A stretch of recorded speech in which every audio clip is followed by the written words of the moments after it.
Oba, tudo bem? Eu sou o Adriano Alves, sou consultor de Ayurveda. Ayurveda é uma medicina que floresceu no território hoje chamado Índia, mas na época era Vale do Indo, quando uns sábios teve essa revelação de Ayurveda, a ciência da vida, lá no Vale do Indo. E eu sou consultor dessa ciência através do seu incômodo. Eu te dou consultoria de você entender o Ayurveda através do seu incômodo e as práticas que o Ayurveda propõe vai te trazer alívio.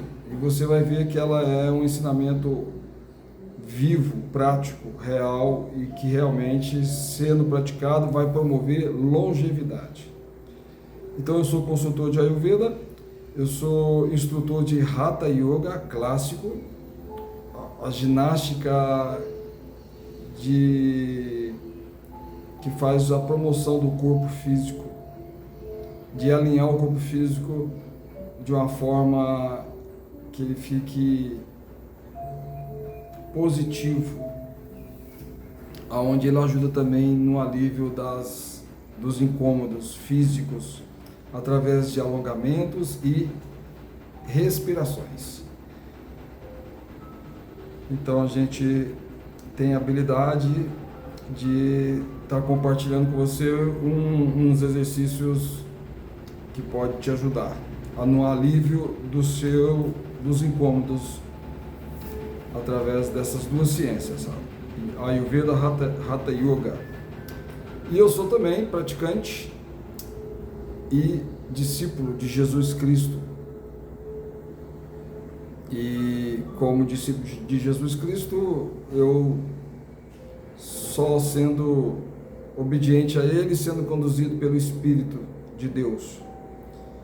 Isso que eu posso te ajudar, sendo um discípulo de Cristo Jesus, é deixar o amor dele transbordar através da minha vida e isso te favorecer a você a decidir praticar também esse conhecimento espiritual, essa riqueza espiritual.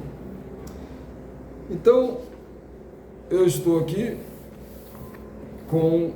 lendo esse livro, fazendo a leitura desse livro sem comentários. Eu só vou ler o livro, e durante a leitura tenho certeza que Deus vai estar falando em nossos corações. E o livro é Como Ser Dirigido pelo Espírito de Deus, de Kenneth Hagin. Kenneth Hagin tem um testemunho muito bom. Ele tem 29 capítulos e hoje nós vamos adentrar aqui a partir do capítulo 3. Então vamos lá. Se você é edificado com esse vídeo, você, por favor, dá um joinha,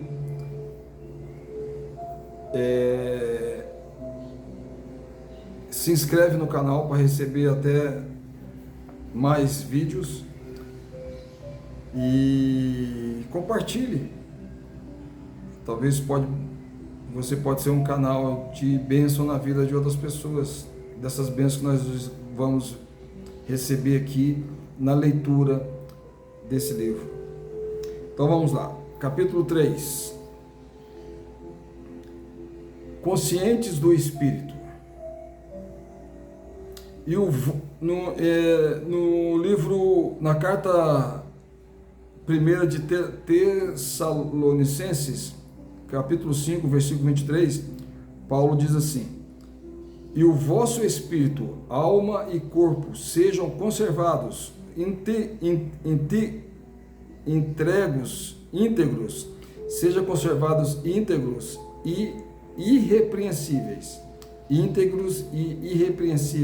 na vinda de nosso Senhor Jesus Cristo. 1 Tessalonicenses 5:23. Nessa passagem das Escrituras, Paulo começa com o mais íntimo, a parte mais interior do homem, o coração do seu ser, o espírito. Só depois chega ao exterior. Ainda assim, muitas pessoas citam de forma equivocada esse versículo. Eles dizem corpo, alma e espírito. Por que eles colocam o corpo primeiro?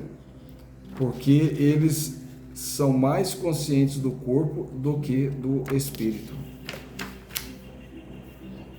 As coisas naturais significam mais para eles do que as coisas espirituais. Então, colocam em primeiro lugar as coisas físicas. Algumas vezes, somos mais conscientes da mente porque vivemos mais no reino mental. Contudo, o homem é um ser espiritual. Nós precisamos ser conscientes do espírito. As coisas espirituais se tornam mais reais para nós à medida que nos tornamos mais conscientes do espírito. Se vamos ser guiados pelo Espírito de Deus, devemos nos tornar mais conscientes do espírito. Ou então, perderemos muito dessas coisas. O Espírito de Deus nos conduz por meio de nossos espíritos. Coloque o Espírito em primeiro lugar. Seja mais consciente do Espírito, mais consciente do homem interior. Perceba que você é um ser espiritual e que se tornou uma nova criação, recriado por Deus em Cristo Jesus. Isto irá ajudá-lo a crescer espiritualmente. Muitos anos atrás, eu comecei a pensar dessa forma. Antes, eu até dizia em voz alta para mim mesmo: eu sou um ser espiritual, eu tenho uma alma e eu vivo em um corpo. Dizer isso me ajudou a me tornar mais consciente do Espírito. Isso ajudou minha fé a crescer, porque a fé é do Espírito ou do coração. Isso ajudou minha fé a crescer, porque a fé é do Espírito ou do coração. Capítulo 4. Qual é a diferença entre o Espírito e a alma? No livro de Hebreus, capítulo 4, 12, tem um versículo que diz assim: porque a palavra de Deus é viva e eficaz e mais cortante do que qualquer espada de dois gumes, e penetra até ao ponto de dividir alma e espírito. Hebreus 4:12. O espírito e a alma não são a mesma coisa. Muitos anos atrás, por volta do início dos anos de 1950, comecei um estudo intensivo sobre essa matéria. Peguei livros das escolas bíblicas para líderes e seminários, tanto pentecostais quanto denominacionais, para ver o que eles ensinavam sobre o tema do homem. Nenhum me satisfez. Nenhum deles eram sequer bíblicos. Eles eram alinhados com o que a Bíblia diz, mas apenas em parte. Perguntei aos líderes estudiosos da Bíblia e ministros por todo o país: você reconheceria alguns nomes se eu os mencionasse? Fecha parênteses. Eu até mesmo ouvi alguém perguntar a um dos mais conhecidos ministros da atualidade: abre aspas, qual a diferença entre o espírito e a alma? Fecha aspas. Ele olhou assustado e disse, abre aspas, eu pensei que era a mesma coisa. Essa foi a resposta que obtive da maioria dos ministros a quem perguntei. Como eles poderiam ser a mesma coisa? Paulo, pelo Espírito de Deus, disse que eles poderiam ser divididos pela palavra de Deus, em Hebreus 4,14. Se você pode dividi-los, eles não podem ser a mesma coisa. Entretanto, somente a palavra de Deus pode dividir espírito e alma. A razão pela qual não temos sido capazes de distingui-los é que não temos cavado profundo o suficiente na palavra. Anos atrás, na região oeste dos Estados Unidos, aconteceu uma corrida do ouro. Pessoas correram para o oeste. Elas estavam literalmente correndo para se tornarem ricas. A maioria só conseguiu tirar um pouco de ouro dos riachos e alguns encontraram umas poucas pepitas sobre o chão. Mas se alguém quisesse se tornar realmente rico, tinha de escavar. O mesmo é verdade no que tange aos assuntos espirituais. Você pode percorrer a superfície da Bíblia e extrair algum ouro ali e acolá. Pode até mesmo achar uma pepita ocasionalmente. Mas, se você quer de fato tornar-se rico, tem de escavar nas profundezas da palavra de Deus. Por 15 anos, eu estudei o assunto cuidadosamente, até altas horas da noite. Se havia algo que eu desejava saber, era a diferença entre o espírito e a alma. Eventualmente, utilizei o método de eliminação. Eu escrevia assim, : com o meu corpo, entro em contato com o reino físico. Abre parênteses. Para isso, nem precisamos argumentar. Fecha parênteses. Com o espírito, entro em contato com o reino espiritual. Assim, restava apenas outra parte de mim que faria contato com qualquer outro reino. Eu sabia então que tinha de ser com a minha alma, que eu estava em contato com o reino mental ou intelectual. Abre parênteses. O que inclui pensamentos e emoções. Fecha parênteses. Então eu escrevi: com minha alma eu entro em contato com o reino intelectual. Aqui está uma passagem da Bíblia que me ajudou. : abre aspas. Em 1 Coríntios 14:14 diz assim: porque se eu orar em outra língua, o meu espírito ora de fato, mas a minha mente fica infrutífera. A versão amplificada da Bíblia diz: abre aspas. Pois se eu orar em uma língua desconhecida, meu espírito, por meio do Espírito Santo que está em mim, ora, mas minha mente fica improdutiva. Nova tradução da versão amplificada. Nosso entendimento, nossa mentalidade humana natural é uma parte da nossa alma. Repetindo, nosso entendimento, nossa mentalidade humana natural é uma parte da nossa alma. Perceba o que Paulo disse. Abre aspas. Meu espírito ora, mas minha mente fica infrutífera. Fecha aspas. Ele não disse que quando orava em uma língua estranha, a alma orava. Também não disse que quando orava em línguas, orava com o intelecto ou a mente dele. De fato, Paulo disse: eu não estou orando com a minha alma quando oro em línguas.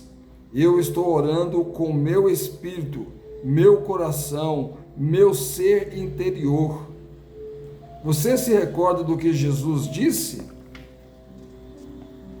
Em João 7, 37 a 39, Jesus disse assim: no último dia, o grande dia da festa, levantou-se Jesus e exclamou: se alguém tem sede, venha a mim e beba. Quem crê em mim, como diz a Escritura, do meu interior fluirão rios de água viva. Isto ele disse com respeito ao Espírito que haviam de receber os que nele crescem. Então Jesus disse isso com respeito ao Espírito que haviam de receber os que nele, em Cristo Jesus, crescem. Como resultado do recebimento do Espírito Santo, Jesus disse: do seu interior fluirão rios de águas vivas. Em outra versão diz assim: do seu mais íntimo ser fluirão rios de águas vivas.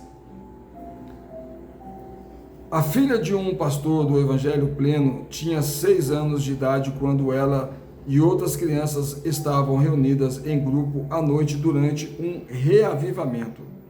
Algumas dessas crianças foram cheias do Espírito Santo e passaram a falar em outras línguas.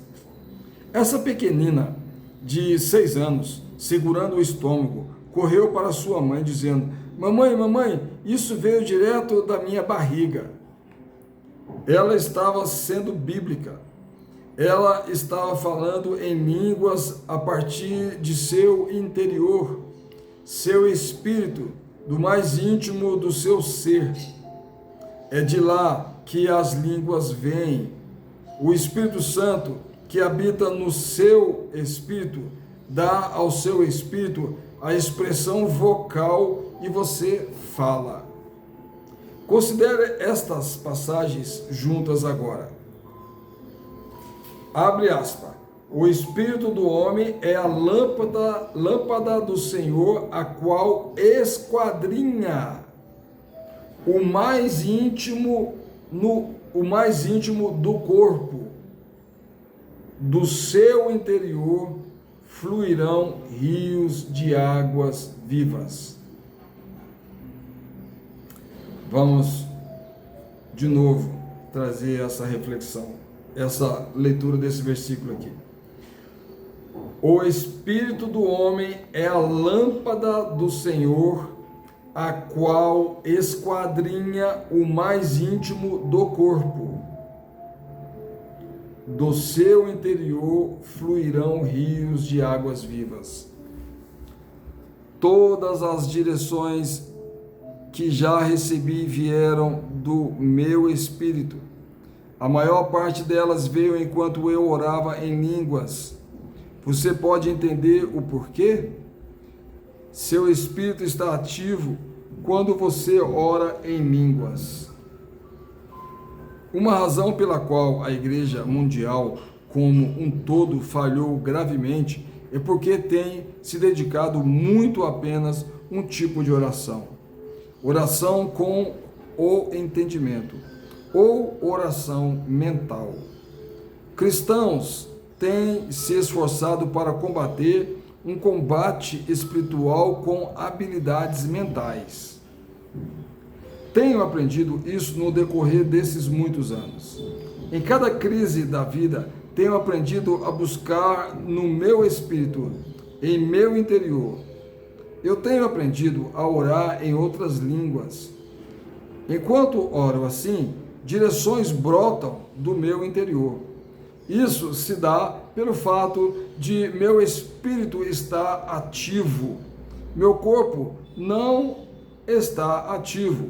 Minha mente, minha alma não está ativa, mas meu espírito sim. É por meio do meu espírito que Deus me guia. Algumas vezes eu interpreto aquilo que estou orando em línguas e por meio dessa interpretação recebo luz e direção. Abre parênteses, 1 Coríntios 14, 13. Fecha parênteses. Mas na maioria parte do tempo, enquanto eu apenas oro em línguas, de algum lugar do meu interior, consigo perceber alguma coisa se levantando em mim. Isso começa a tomar forma. Eu não poderia dizer a alguém, de forma mental, como eu sei o que fazer, porque o meu entendimento não tem nada a ver com isso, mas eu sei em meu interior o que devo fazer. Eu sigo isso, eu ouço o meu espírito, porque o espírito do homem é a lâmpada do Senhor. Glória a Deus. Então aqui nós fechamos o capítulo 4, o 3 e o 4 que nós lemos. Próximo vídeo nós vamos para o capítulo 5. Obrigado, Deus abençoe.